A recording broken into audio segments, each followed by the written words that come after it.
You're welcome to the usual segment of the Ladies Rendezvous, and this last episode of the year 2025 want to focus on women development, want to focus on what women should do, because women has a lot of influence on their families, their children, where they work and those they associate themselves with. So the topic that we are looking at is women, legacy and impact. What impact should we expect from women in the society, and how should they carry themselves when it comes to showing the roles that they should do in the society? I guess in the house here is Bere Mujidat Balogo, who is the founder of Thought Pattern Initiative.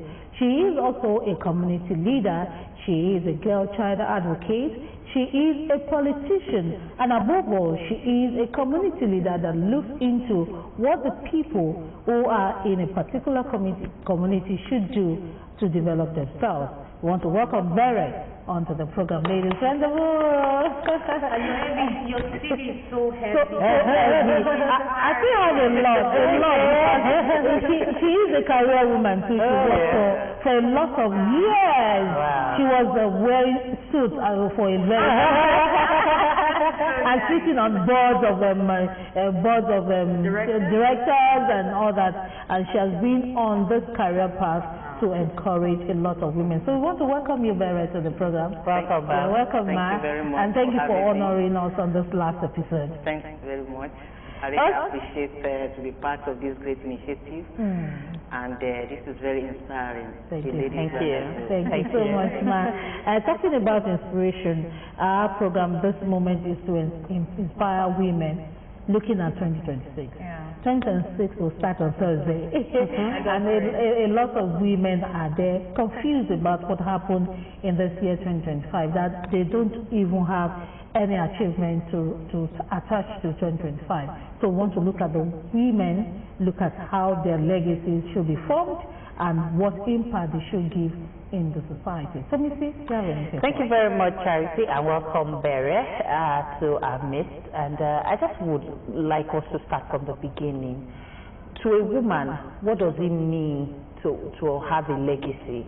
I mean, is this something that everybody should have? Because, I mean, we're so much. A lot of times people say not all of us will have money, not all of us will build a house, not all of us will get married. Is it all of us that must have legacy? You know, so please, can you elaborate on that word legacy and what importance it is to us as women? Thank you very much once again. Actually, we talk about women, we talk about legacy, we talk about impact. You are talking about the heartbeat of a society.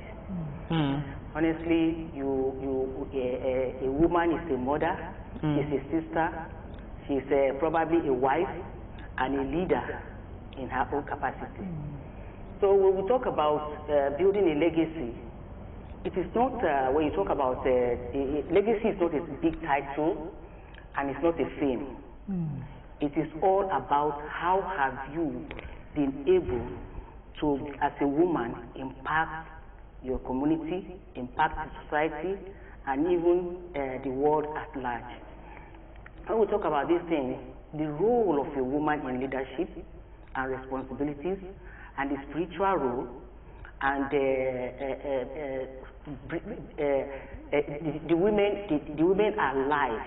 They are the strength of the world, whether we like it or not, because they bear, they suckle, and they take charge of the responsibilities and roles to raise those kids. So if such women who now rise up to give their voices or to give whatever the value they might have acquired in their life, the whole world will be a different place to live in. So when we talk about legacy, legacy is how are you able to affect your society, starting from your home. You must be valuable. You must be a valuable mother. You must be a valuable sister. And charity begins at home. I'm here. Charity begins from home. How are you able to impact those that have come into the world through you? How have you been able to touch lives around you? It's not like everybody, all of us was the world known. No, I'm starting from our home. Yes, you start from the home, and those values that you already built in yourself, that you are already impacting, you give a voice to the society. By way of, let's take for example now Aisha. In her own way, she's inspiring and she's impacting a lot with whatever method she's using. So as a home builder, as a home maker, when you serve as a neck, let me tell you something. Men are the head, but the women are the neck, and they can turn the head anywhere, whatever direction. And if with those God-given capacity. Are you trying that out, ladies? because whether we like it or not, a man is wired to lead, and a woman. I heard it from. I heard it somewhere. The man said he's the head. He said, no, yes, I agree, but I'm the neck. I can turn the head anywhere I want. So if this woman can stand up and inspire and be an inspiration to her society, be an inspiration to the community by way of action, by way of volunteering, by way of leadership, by example, by way of modeling, by way of being a role model, you work on yourself first. Look at the likes of Ngozi Okonjo-Iweala. She has broken the jinx of a black woman, not even a black, not even a woman now, but a black can take the highest position in the world. Not to talk of a woman. When we talk about finances and a woman is heading that, that's the heartthrob of the whole world. Because everything we do boils down on how do we manage our finances? How do we expend our finances? How do we manage? So if a woman and an African and a Nigerian, in fact, she's already she's already a living legend. I'm going to ask my next question in relation to this legacy. I'll give you an instance. In those days, we know strong women who left their legacies, and forever and ever it's in the heart and mouth of a lot of Nigerians. I'll give you the likes of Queen Amina of Zaria. Exactly. We have Queen Moremi of Osun State. In fact, we have a first female princess that became an Ata of Igala in Kogi State. We have Olufunmilayo from yes, the first woman who drove a car. Those women, and then we have Queen Dibia, who ruled in the Benin Kingdom. In those days, we know what Benin Kingdom was. All the norms. Yes. Now, those women, they were women that really brought out the strength of a woman in leadership and in terms of giving legacy. But if you look in recent time, it feels like young women have been infantilized. I'm talking about, even if you are grown, they still see you as a baby. Yes, it's still our tradition that once you are growing, they start grooming you for marriage. But always looking like marriage is that relationship. Yes, the only legacy left for women. Exactly. In recent time. And before now, we've seen women rule kingdom. We've seen women become warriors, lead battles. I can't call any woman right now that can lead battles, even though we have women in soldiers, in military, armies, but you see there's still that second eye they look at women with, and it's not something I think is right if we're going to talk about women and legacy for Nigerians and even for Africa. Thank you. And I would like to start from where you said that in these days, can we find a woman that will lead battle? Yeah. Battles can be physical, can be emotional, can be can be economical. Can be economical, can be by way of. Let me use an example. A good example is Aisha. Yeah. She started on her own. For the first day I saw her, she was ringing bell and calling out. Which of the Aisha? Yusufu. Oh, okay, the activist. Yes, the activist. Okay. So that's a battle on its own, by means of the exposure. She's not even scared of being picked and being in prison. She's not being scared of being. And then looking at the fact that she's also in the north. I mean, where women hardly speak about this thing. No, she's an Edo woman now. But lives in Abuja. But lives in Abuja, and she defies all the odds and puts herself in front of the battle. So I would say that we still have them. But is the environment enabled? That's where I come in. That's where my test approach comes in. Women, in most cases, are probably not advantaged in whatever career they have chosen. But when you find yourself in such a situation, in such a platform, and in such a path, you must be able to prove yourself. You must stand out, make a difference. And that difference is what you are talking about, ability to inspire, ability to impact. Be your best.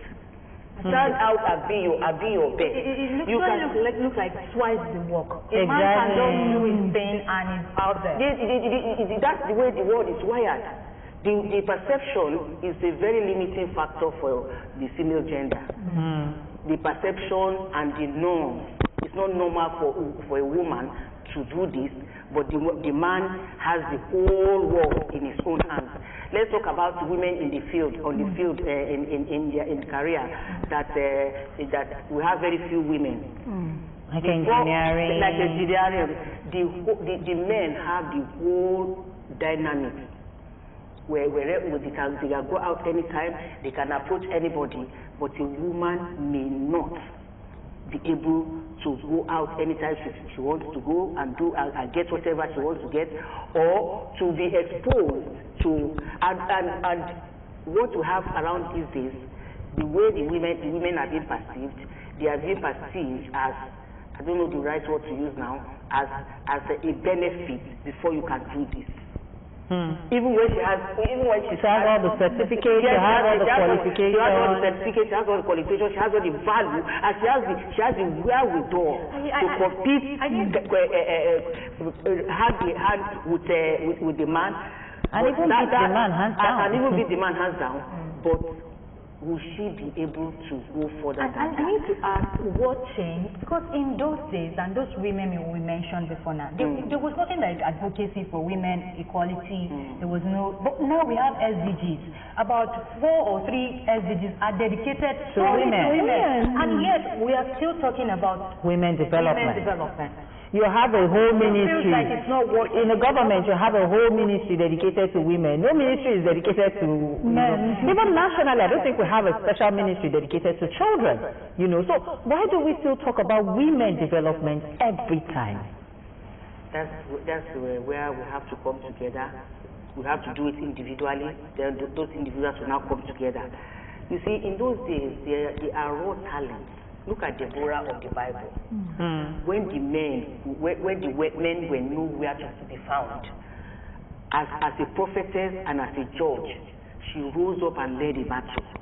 Let the women look for a vacancy. Look for something that let the women do need assessments and plug themselves into one of those needs and begin to work in those needs within their own capacity. You see, there's something about we women. We believe that things should be dropped on our lap. We want to have things on a platter of gold. It shouldn't be. True. When we say we have Ministry of Women Affairs, we have women advocacy, we have this, we have that, what are we doing with such advantages? Even though, like you said, that the people of the old did not even have. No, because they chose to rise, to develop themselves to that level and be able to put themselves forward. So, yes, you create a platform for yourself. I'm telling you the truth. If you are waiting for somebody to invite you to table of opportunity, you are joking.